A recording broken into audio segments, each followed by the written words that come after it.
আসসালামু আলাইকুম সবাইকে। কেমন আছেন সবাই? আশা করি সবাই ভালো আছেন, সুস্থ আছেন। আমিও আলহামদুলিল্লাহ ভালো আছি। ভিডিওটা হচ্ছে গতকাল রাতের। গতকাল যেহেতু আমি শুধু বিরিয়ানি রান্নাটাই শেয়ার করেছি, আর অন্য কোনো কাজ শেয়ার করি নাই। তো সেজন্য গতকালের একটু কাজ রয়ে গেছে, সেজন্য আপনাদের সাথে একটু শেয়ার করলাম। আমি আমার আপুদেরকে তো আগেই বলেছিলাম যে যেহেতু আমার অতিরিক্ত কাজ থাকে, সেজন্য যেদিন ভয়েস দিতে পারি না, সেজন্য এভাবেই ভিডিও আপলোড দিয়ে দেই। তো গতকালকেও কিন্তু অনেক কাজ ছিল, ভয়েস দিতে পারি না, সেজন্য একটা মিউজিক দিয়ে ভিডিওটা আপলোড দিয়ে দিয়েছি।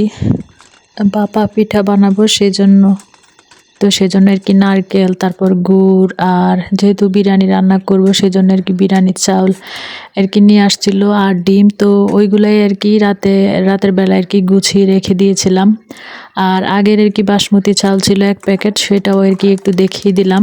তো ওইটা দিয়ে কাচ্চি বিরিয়ানি রান্না করব। আর এদিক দিয়ে হচ্ছে সকালবেলার ভিডিও এটা। তো আমি গরুর যে খাবার আছে ওইটার সাথে ডিম সিদ্ধ দিয়ে দেই। তো এমনিতে ডিম সিদ্ধ দিলে নাকি, বা ভাতের সাথে নাকি ডিম সিদ্ধ দিলে নাকি ভাত হারাম হয়ে যায়। তো আসলে এই কথাটা সত্যি কিনা আমি জানি না। তো আমি যখনই ভাতের সাথে বা গরুর খাবারের সাথে দেই, তো পলিথিনে করে দিয়ে দেই। এতে করে ডিমটা আর খুঁজতে হয় না, এইভাবেই ডিমটা উঠানো যায়। তো এদিক দিয়ে ডিমটা আমি ছিলে নিচ্ছিলাম। আর ডিমের খোসা কিন্তু আমি ফেলে দেই না, এগুলা কিন্তু জমিয়ে রাখি। যখন এই খাঁচিটা একবারে ভর্তি হয়ে যাবে, তখন গুঁড়াও করে ফুল গাছের গোড়ায় দিয়ে দিব। তো এটা কিন্তু যারা আমরা ফুল গাছ পছন্দ করি, বা গাছপালা পছন্দ করি, তারা কিন্তু এভাবে জমিয়ে তারপর গুঁড়ো করে গাছের গোড়ায় দিলে সার হয়। তো ডিমের কাজ তো শেষ, এখন হচ্ছে রুটি বানাবো সবার জন্য। এখানে তো স্পিড বাড়িয়ে দিয়েছি, সেই জন্য মনে হচ্ছে যে রুটি খুব তাড়াতাড়ি বেলতেছি। তো আমি কিন্তু এমনিতেও কিন্তু খুব তাড়াতাড়ি রুটি বেলতে পারি। দেখা গেছে যে খুব কম সময়ের মধ্যে কিন্তু অনেকগুলা রুটি আমি বেলে নিতে পারি। তো আমার জীবনের হাইস্ট আমি মনে হয় প্রায় 160টার মতো রুটি বেলেছিলাম, তাও আবার বিয়ের আগে। তো তখন সবে বরাত ছিল তখন তো আমি কিন্তু রুটি বেলতে অনেক পছন্দ করি, আর রুটি বানাতেও আমার কাছে অনেক ভালো লাগে। তো শর্টকাটের মধ্যে রুটি বানিয়ে নিলাম। আজকে কিন্তু আমি কোনো রান্না বান্না শেয়ার করব না, শুধু সকালবেলার যে কাজকর্ম আছে আমার, তো ওইগুলো আপনাদের সাথে শেয়ার করব। তো আজকে ভিডিওটা যদিও সকালের কাজকর্ম দিয়ে শেষ করেছি, তারপরেও কিন্তু অনেক বড় হয়ে গেছে। তাই সবার কাছে অনুরোধ রইল, সবাই প্লিজ ফুল ওয়াচ করবেন। তো আমার কিন্তু ইদানিং ভিউজ একেবারেই কমে গিয়েছে। আমি ইদানিং কাজের জন্য সবাইকে সাপোর্ট করতে পারি না, এটা আমারই দোষ, বলে লাভ নেই। যাই হচ্ছে আলহামদুলিল্লাহ। তো এদিক দিয়ে কিন্তু আমি একে একে কিন্তু প্রায় সবগুলো রুটি বেলে নিচ্ছিলাম। আর রুটির সাথে আজকে ডিম দিয়ে টমেটো দিয়ে একটা আমরা চাশনি বলে থাকি, তো ওইটাই করব। তো শীতের সময় কিন্তু ওই ডিম আর টমেটো দিয়ে ওই চাশনিটা রুটি দিয়ে খেতে অনেক মজা হয়। তো আমার ছেলেমেয়েরাও কিন্তু অনেক পছন্দ করে। তো সেই জন্য প্রায় সময় এটা করে থাকি। আর আমি কিন্তু প্রতিদিন সকালে আর রাতে কিন্তু বেশিরভাগ রুটি বানিয়ে থাকি। হয়তো কোনো সময় শেয়ার করা হয়, কোনো সময় শেয়ার করি না। তো যেহেতু সবাই ঘুমিয়ে আছে, তো চাটা ফ্লাক্সে রেখে দেব যাতে গরম থাকে। তো সকালবেলা নাস্তার পর্ব শেষ, মানে নাস্তা বানানোর পর্ব শেষ হলো। তো আমি আবার যখন কাজ করি তখন হিসাব করি যে এক পর্ব শেষ হলো, আবার আরেক পর্ব শুরু হলো। কারণ স্টেপ বাই স্টেপ কিন্তু কাজ করলে কিন্তু খুব তাড়াতাড়ি কাজগুলো হয়ে থাকে। আজকে সবার কাছে একটা রিকোয়েস্ট করব। তো যেহেতু আমার কিন্তু ফ্রেন্ডের সংখ্যা খুব কমই, আমার এই ছোট্ট পরিবারে যে কয়েকজনই আছে খুব বেশি না, তাও কয়েকজন আপুকে কিন্তু আমি অনেক বিশ্বাস করি, যারা সব সময় আমার ভিডিও দেখে। তো ওই সব আপুদেরকে বলবো যে আমার একটা ফ্রেন্ড আছে, তো ওকে আমি ছোট বোন হিসেবে বলে থাকি। ওর নাম হচ্ছে হাবিবাস ব্লগ। তো আপনারা চাইলে কিন্তু ওর আইডিতে ঘুরে আসতে পারেন। ও কিন্তু অনেক সুন্দর করে কথা বলে, আর ওর ভিডিও একবার যে দেখবে আমার মনে হয় যে সবাই বারবার দেখতে চাইবে। আমার কাছে কিন্তু ওর কথা তারপর ওর ভিডিও অনেক ভালো লাগে। সব আপুদের ভিডিওই ভালো লাগে, তবে ও হচ্ছে একেবারে নতুন। মনে হয় 200 কিংবা 250 ফ্রেন্ড এমন আর কি থাকতে পারে ওর। তাই সবাইকে বলবো যারা যারা আর কি আমার ভিডিও দেখেন ওর আইডিটা একবার ঘুরে আসবেন আপনারা।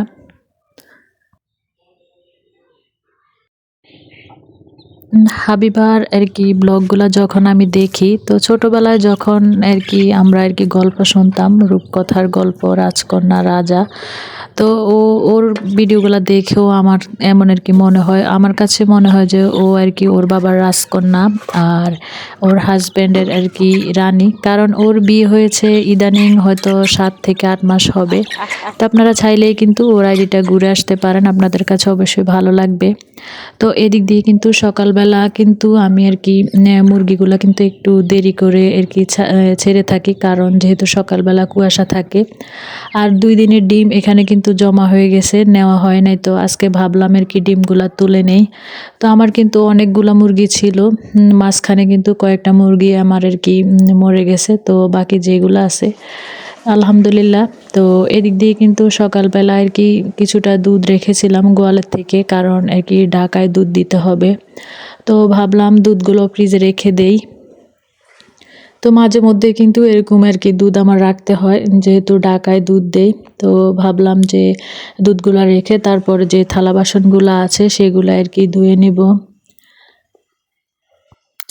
আমি মনে করি এখন বর্তমান সময়ে এই 2টা জিনিস হচ্ছে আমাদের খাঁটি জিনিস আর কি, যেই 2টা জিনিসের মধ্যে কোনো আর কি ভেজাল নেই। একটা হচ্ছে এই যে নিজের পালনকৃত গরু বা খামারের গরুর দুধ, আর হচ্ছে নিজের পালনকৃত মুরগির ডিম। এই 2টা জিনিসে কিন্তু কোনো ভেজাল নেই, একেবারে খাঁটি বলা চলে।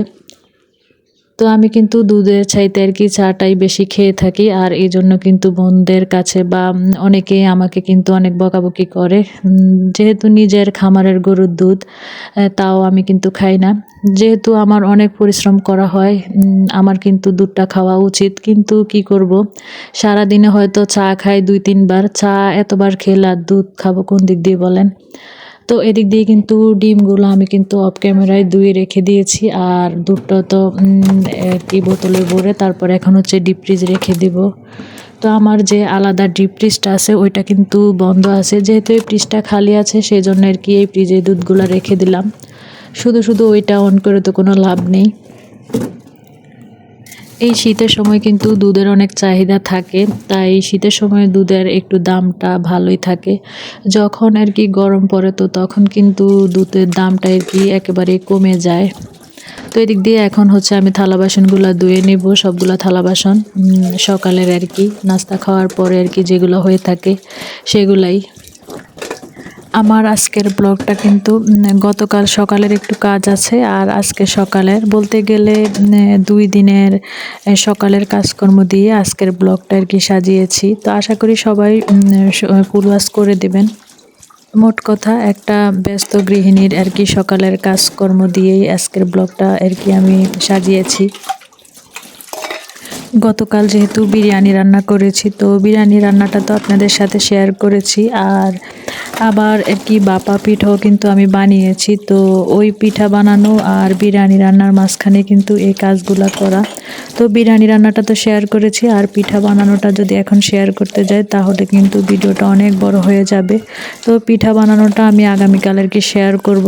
তো আশা করি সবাই পুরাটা সময় জুড়ে আমার সাথেই থাকবেন। আর যে যেখান থেকে আমার ভিডিওটি দেখছেন, যদি আমার ভিডিওর কোনো অংশ আপনাদের কাছে ভালো লেগে থাকে প্লিজ লাইক দিয়ে দিবেন।